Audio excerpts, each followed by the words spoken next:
Hi everyone, welcome to Impact Academy. So, current అఫైర్స్లో September current affairs మనం చూస్తున్నాం. Last సెషన్లో 3 క్వెషన్స్ అయితే మనం కంప్లీట్ చేసాం. ఓకే. సో, ఈరోజు సెషన్లో కూడా ఒక 3 క్వెషన్స్ కంప్లీట్ చేయడానికి మనం ట్రై చేద్దాం. ఓకే. సో, ఈ థర్డ్ క్వెషన్ అయిపోయింది. Consider the following statements regarding the state of Indian agriculture. So, any competitive ఎగ్జామ్‌కి ఆర్ ఇన్ జనరల్ మన ఇండియన్ ఎకనామిక్ కూడా చూసుకుంటే అగ్రికల్చర్ అనేది వెరీ ఇంపార్టెంట్ టాపిక్ అండి. అగ్రికల్చర్ మీద మంచి గ్రిప్ ఉండాలి. Okay. So, let's look at the first point. So, Indian agriculture sector employs more than 50% of the population while contributing less than 20% of the GDP. So, ఇది clear కట్‌గా correct అని మనకు అర్థమవుతుంది. ఎందుకంటే ఆహ్, మామూలుగా కూడా మీరు అబ్జర్వ్ చేస్తే ఇండియన్ అంటే కామన్‌గా మనం అబ్జర్వ్ చేస్తుంటే ఇండియాలో పాపులేషన్ అనేది మీకెక్కువ. అగ్రికల్చర్ మీద డిపెండ్ అయ్యే పాపులేషన్ మీకెక్కువ.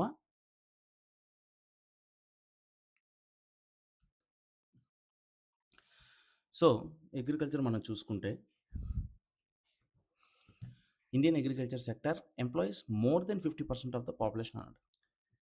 సో, ఎవరైతే కొంచెం లాంగ్ టర్మ్‌గా ప్రిపరేషన్ చేస్తుంటారో కాంపిటీటివ్ ఎగ్జామ్స్‌కి వాళ్ళందరికీ కూడా ఈ పాయింట్ కొంచెం కరెక్ట్ అనిపిస్తుంది. ఎందుకంటే ఒక 10, 15 ఇయర్స్ బ్యాక్ ఏంటంటే మనం ఇది 70% ఉండేదండి. Okay.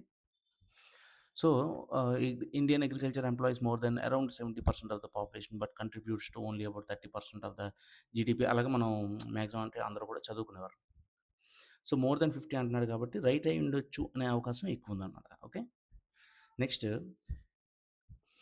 as per a recent NABARD survey, average farm size in India has shrunk to less than 1 hectare. So, ఒకటైతే జనరల్‌గా అందరికి ఐడియా ఉండేదేంటంటే, ఫార్మ్ సైజెస్ అనేవి తగ్గుతున్నాయి. ఇప్పుడు ఒక ఫాదర్ దగ్గర 10 ఎకరాలుంటే ముగ్గురు, నలుగురు కొడుకులుంటే ఒక్కొక్కళ్ళకి ఎకరం, ఎకరం పంచుతారు. సో, అలా over a period of time farm size okay. అంటే అగ్రికల్చరల్ ల్యాండ్ హోల్డింగ్ ఏదైతే ఉందో అది ఖచ్చితంగా తగ్గుతుంది అని చెప్పి అందరికీ జనరలైజ్డ్‌గా ఐడియా ఉంటుంది. అయితే లెస్ థాన్ 1 హెక్టేరా కాదా అనేది మనం చూడాలి. సో, 1 హెక్టేర్ అంటే ఆల్‌మోస్ట్ 3-4 ఏకర్స్ వస్తుందండి నాకు తెలిసి. 2-3 ఏకర్స్ మధ్యలో వస్తుంది. సో, ఆ విధంగా చూసుకున్నా సరే మెజారిటీ ఆఫ్ ద ఫార్మర్స్ మనం చూసుకుంటే స్మాల్ ఫార్మర్స్, మార్జినల్ ఫార్మర్స్ ఎకరం కంటే తక్కువ పొలమే ఎక్కువ ఉంటుంది కాబట్టి, ఈ పాయింట్ కూడా మనకి on the face of it correct అనే మనకి అనిపిస్తుంది. Next, input costs such as diesel, fertilisers and seeds have decreased due to increased emphasis on subsidies by successive governments. Again ఇప్పుడు కూడా వచ్చే గవర్నమెంట్స్ సబ్సిడీస్ ఇస్తూనే ఉన్నాయి. ఫర్టిలైజర్స్ మీద, సీడ్స్ మీద ఇస్తూనే ఉన్నాయి. అయితే డీజిల్ మీద సబ్సిడీస్ ఉన్నాయి లేదా అనేది ఒకసారి చూసుకోవాలి. ప్లస్ డీజిల్ ఎంతవరకు తగ్గింది అనేది కూడా మనం చూసుకోవాలి. ఎందుకంటే పెట్రోల్, డీజిల్ రేట్స్ అయితే పెరుగుతున్నాయి. అయితే అగ్రికల్చర్ కోసం ఇచ్చే డీజిల్ గాని ఆంధ్రప్రదేశ్‌లో కిరోసిన్ కూడా సబ్సిడైజ్ వస్తుంది. మనకేంటంటే ఈ ఆహ్, రైసు, దాలు, ఆయిల్ కొన్ని కుకింగ్ ఆయిల్స్‌తో పాటు కిరోసిన్ కూడా మనకి ఏపీలో సబ్సిడీ ఉంటుందండి నాకు తెలిసి. ఓకే. మిగతా స్టేట్స్‌లో ఒక్కొక్క స్టేట్‌కి ఒక్కొక్క విధంగా ఉంటుంది. ఎందుకంటే అగ్రికల్చర్ అనేది స్టేట్ సబ్జెక్ట్ కాబట్టి. సో, సక్సెసివ్ గవర్నమెంట్స్ ఇస్తున్న సబ్సిడీస్ వల్ల ఎంతవరకు కాస్ట్ తగ్గింది అనేది మనం వెరిఫై చేసుకుందాం. Okay. The current post-harvest losses in India stand at around 15 to 25%, while the global standard is around 5%. So this is also very important. And మనకి India being predominantly agricultural country. Okay. So ఇంతమంది అగ్రికల్చర్‌లో involve అయ్యి ఉన్నప్పటికీ కూడా ఇంకా మనకి ఆహ్, అంటే post harvest losses అంటే ఆహ్, వాటెవర్ ఇట్ మే బి ధాన్యం గానీ, ఫ్రూట్స్ అండ్ వెజిటబుల్స్ గానీ పండించిన తర్వాత వాటిలికి proper cold storage etcetera especially fruits అవేంటంటే తొందరగా పాడవకుండా cold storage facilities, proper efficient logistics, transport system లేకపోవడం వల్ల చాలా లాస్ అవుతుంటది. మనం చూస్తూ ఉంటాం కూడా. సరైన ధర రాకపోతే చాలామంది టొమాటో ఫార్మర్స్ గాని, పొటాటో ఫార్మర్స్ వాళ్ళేంటంటే పంటని పారేస్తుంటారు. అంటే యాస్ ఎ ప్రొటెస్ట్ కింద గవర్నమెంట్ ఆఫీస్ ముందుకెళ్ళి పడేస్తారు. ఎందుకంటే వాళ్ళకేంటంటే మినిమమ్ సపోర్ట్ ప్రైస్ వచ్చి అది సేల్ అవ్వకపోతే వాళ్ళకి పంట పాడైపోద్దని తెలుసు. బట్ మీకు ప్రాపర్ కోల్డ్ స్టోరేజ్ ఫెసిలిటీస్ అన్నీ కూడా ఉంటే, సో, అలా పారేయాల్సిన అవసరం లేదండి. అది పట్టుకెళ్ళి తక్కువ ప్రైస్‌కి కోల్డ్ స్టోరేజ్ ఫెసిలిటీస్ వస్తే దానిలో పెట్టుకోవచ్చు. దానిలో పెట్టుకుంటే వాళ్ళకి ఇప్పుడు కాకపోతే మళ్ళీ ఎప్పుడు ప్రైస్ పెరిగింది వారం తర్వాత, 2 వారాల తర్వాత పెరిగితే అప్పుడు అమ్ముకోవచ్చు. బట్ పోస్ట్ హార్వెస్ట్ లాసెస్ అనేవి మనకింకా ఎక్కువే ఉన్నాయి ఖచ్చితంగా గ్లోబల్ స్టాండర్డ్స్ బట్టి. బట్ అరౌండ్ 15-25 ఉన్నాయా లేదా అనేది మనం ఆర్టికల్ చదివి తెలుసుకుందాం. Okay. So, need for separate budget for agriculture. So, మనకేంటంటే సెపరేట్ రైల్వే బడ్జెట్ ఎలాగా సెపరేట్ డిఫెన్స్ బడ్జెట్స్ ఇవి ఎలాగ ఉండేవో, అలాగా మనకి సెపరేట్ అగ్రికల్చర్ అనేది especially because huge number of population still depends on it. So, separate ఉండాలి అనేది ఈ ఆర్టికల్ చెప్తుంది. The imposition of 50% penal tariffs by United states on Indian farm products. So, ఇప్పుడంటే అంతా వారు ఆటిల మీద వచ్చింది గానీ discussion. Few months back if you remember everybody was discussing about tariffs. Okay.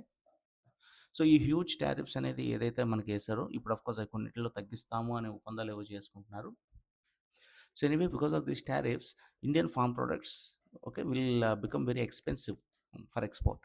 So, అది మన అగ్రికల్చర్‌కి హైలీ ఇంపాక్ట్ చేస్తుంది.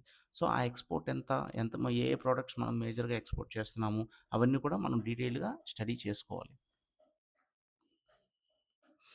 సో, మామూలుగా గ్లోబల్ ట్రేడ్‌లో మనం చూసుకుంటే US and EU so called green box subsidies. So, these developed countries what they do is వాళ్ళకి మనలాగా ఇంతమంది పాపులేషన్ డిపెండెంట్ ఆన్ అగ్రికల్చర్ ఉండదు. Very small percent of population is dependent on agriculture. At the same time వాళ్ళకేంటంటే each person those involved in agriculture will have huge land. Hectares land ఉంటుందన్నమాట.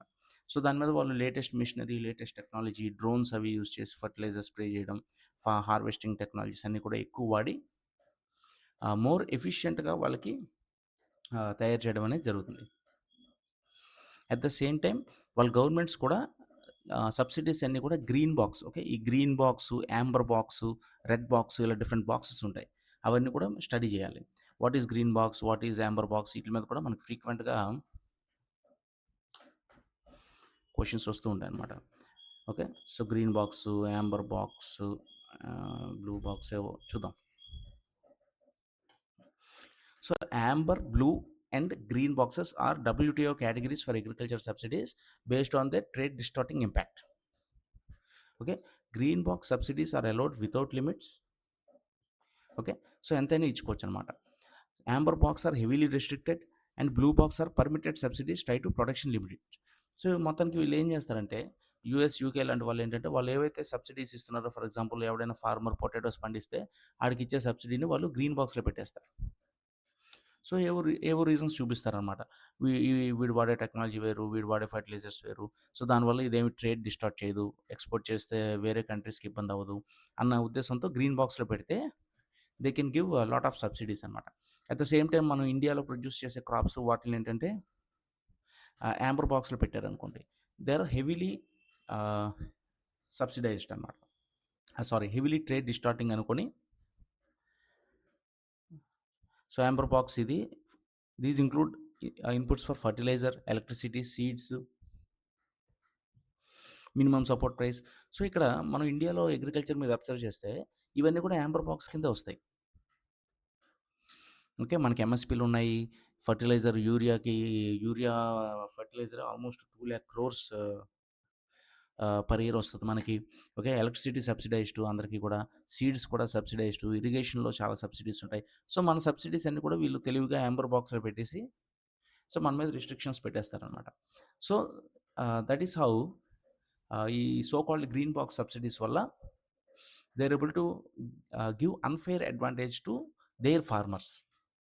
So, వాళ్ళు ఇప్పుడు Donald Trump కూడా మనకి మేజర్‌గా మనకు push చేస్తుంది అదే. అక్కడ పండేటువంటి జొన్నలు ఏవైతే ఉన్నాయో మెయిజ్ అవి ఇండియాకి కొనమని వాళ్ళు చెప్తున్నారు. బట్ దోస్ ఫార్మర్స్ వాళ్ళకేంటంటే ఈ సబ్సిడీస్ ఇవన్నీ ఎక్కువ ఉండడం, ఎక్కువ టెక్నాలజీ ఉండడం వల్ల వాళ్ళేంటంటే చాలా తక్కువకి ప్రొడ్యూస్ చేయగలరు. సో, అదంతా తెచ్చి మనం ఇండియాలో డంప్ చేస్తే మన ఇండియన్ ఫార్మర్స్‌కి విపరీతంగా లాస్ వస్తుందనమాట.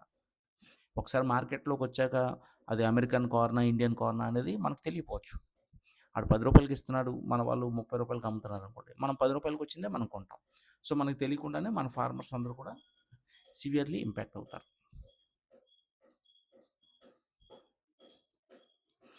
సో, యునైటెడ్ స్టేట్స్, ఇండియా ఇవన్నీ కూడా జనరలైజ్డ్‌గా చూసుకోవచ్చు. Export link supports etcetera. So, agriculture sustains 42% of our population and employees 46% of our work force. Okay. So, very important. So, ఇది ఒకప్పుడు 50 ప్లస్ ఉండేది. కానీ ఈ మధ్యన మనం చూస్తున్నాం.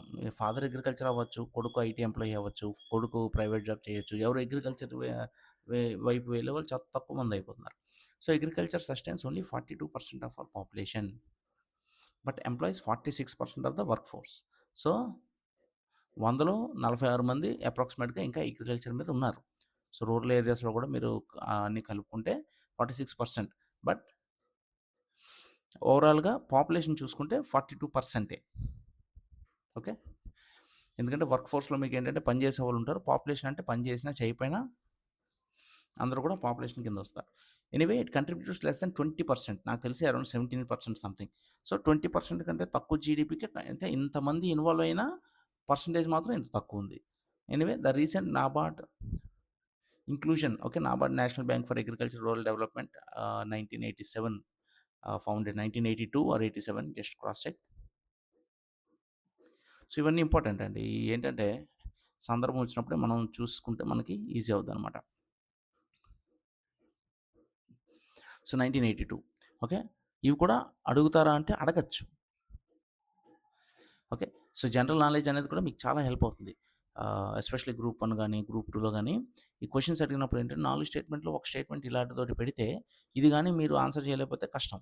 సో మీకు NABARD national bank for Agriculture and Rural Development it was established on 12th July 1982 to promote sustainable rural development and agriculture. It was created by act of parliament 1981లో. So it's a statutory body. It's based on the Sivaraman committee. ఇవన్నీ కూడా important points అండి. Generalised points. So ఎప్పటికప్పుడు ఇవన్నీ కూడా మనం refresh చేసుకుంటూ ఉండాలి. Okay. Okay. So political points ఇవన్నీ అవసరం లేదు గానీ, ఈ బేసిక్స్ గుర్తుంటే ఒక స్టేట్మెంట్‌ని మనం ఐడెంటిఫై చేయగలిగితే దాంతోటి మనకి ఎలిమినేషన్ అనేది చాలా ఈజీ అవుతుంది. ఓకే. సో నాబార్డ్ ఏంటంటే రూరల్ ఫైనాన్షియల్ ఇంక్లూజన్ సర్వే అనేది తీసుకొస్తుంది. దాన్ని బట్టి there is low household income. Average farming household earns 13,666 per month. Okay. Which is very low. తర్వాత ఫ్రాగ్మెంటేషన్ ఆఫ్ ల్యాండ్ నేను చెప్పాను కదా ఆల్రెడీ. రోజు రోజుకి ల్యాండ్ ఏదైతే పెద్దవాళ్ళ నుండి పిల్లలకి పాస్ అవుతుందో అది అలాగ ముక్కలు ముక్కలు అయిపోతుందన్నమాట. సో యావరేజ్ 1970లో ఒక్కొక్కరికి 2.28 హెక్టేర్స్ ఉండేది ఆన్ అన్ యావరేజ్. ఇప్పుడు అది లెస్ దెన్ 1 హెక్టేర్కి వచ్చింది. సో అందరూ కూడా మార్జినల్ ఫార్మర్స్ అయిపోయారు. Okay. High input cost like diesel, fertiliser, seeds have risen faster then crop prices. So diesel, fertiliser, seeds costs పెరుగుతూ వచ్చాయన్నమాట. Okay. And lack of employment alternatives. Large percent of population is engaged agriculture. But అగ్రికల్చర్‌లో అంత incomes అయితే లేవు ఇప్పటికి కూడా. So way forward ఇదంతా కూడా మీకు జనరల్‌గా చూసుకోండి. ఇది important. India's farm exports 48 billion. So రఫ్‌గా ఐడియా ఉండాలండి అందరికి. మన India's farm exports is 48 billion. So ఇలాంటివన్నీ గుర్తుంటాయని కాదు. అలా చదివి మల్టిపుల్ టైమ్స్ రిపీట్ చేసినప్పుడు ఎగ్జామ్‌లో ఆ క్వెషన్ వస్తే మీకు ఖచ్చితంగా ఎలిమినేట్ చేయడానికి మైండ్‌లో రిఫ్లెక్ట్ అవుతుందనమాట. ఎగ్జాక్ట్ ఫిగర్స్ గుర్తుండకపోయినా. So reducing post harvest losses from current 15-25% to the global standard of 5%. So గ్లోబల్‌గా 5% ఉంటే మనకి 15-25% పోస్ట్ హార్వెస్ట్ లాసెస్ ఉన్నాయి. దాన్ని కూడా మనం బాగా తగ్గించాలి. So now let us go back to the question and let us try to solve this question. So Indian agriculture sector employees more than 50% of the population. So correct అనిపించినా this is wrong. ఎందుకంటే latest economic survey and budget ప్రకారం 42%కి వచ్చిందండి. Okay. So while contributing less than 20% of the GDP. So this is wrong. As per a recent NABARD survey, average farm size in India has shrunk to less than 1 hectare which is true. చూసాం మనం 2.2 ఉండేది 1970స్‌లో, ఇప్పుడు less than 1 hectare 0.7కి ఎంతకో వచ్చింది. So this is true. Input costs diesel, fertiliser, seeds have decreased. యాక్చువల్‌గా they have increased. So ఇన్ని సబ్సిడీస్ ఇవి ఉన్నప్పటికీ కూడా అవి ఇంక్రీజ్ అయితూ వచ్చాయి. Next current post harvest losses in India stand around 15-25%, while global standard is around 5%. Okay. మనం already చూసాం. This is correct. So 2 and 4 are correct. So in this particular case it is option C. Option C is the right answer. Okay. So option C is the right answer. Okay. మిగతా సెషన్‌లో ఇంకొన్ని questions చూద్దాం. Thank you.